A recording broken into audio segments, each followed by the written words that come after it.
জীবনে যত রকমের ঝড় তুফান আসুক, অস্থির হওয়া যাবে না, অধৈর্য হওয়া যাবে না।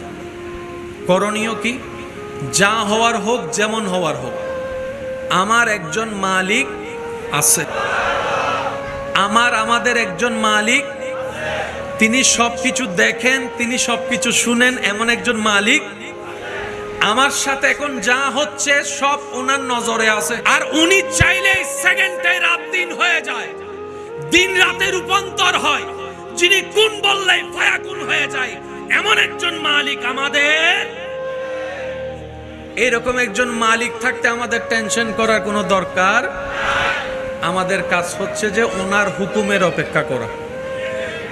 ওনার হুকুমের, সবাই বলেন না, ওনার হুকুমের।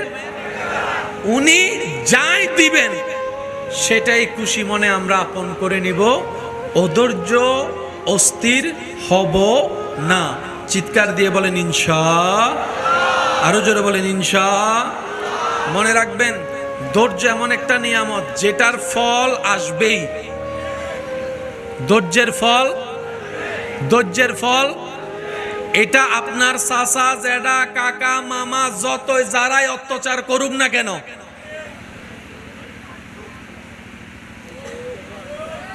কথা বলেন না, শুধু তাকায় থাকবেন রবের রহমতের দিকে। বিশ্বাস করেন ভাই, আপনার জন্য পৃথিবীর সবাই যদি দরজা বন্ধ করে দেয়, 100টা দরজা যদি বন্ধ হয়, রাস্তা বন্ধ হয়, লিখে রাখেন 1000টা দরজা রাস্তা আপনার আল্লাহ আপনার জন্য খুলে দিবেই। আমি আপনার এলাকা সম্পর্কে তেমন ভালো জানি না, সবাইকে আমি চিনি না, তবে আমি বলছি আপনারা একটু মিলাই দেখেন।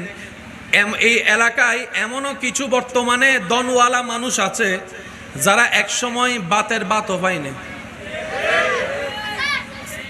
নাই মনে হয় নাই।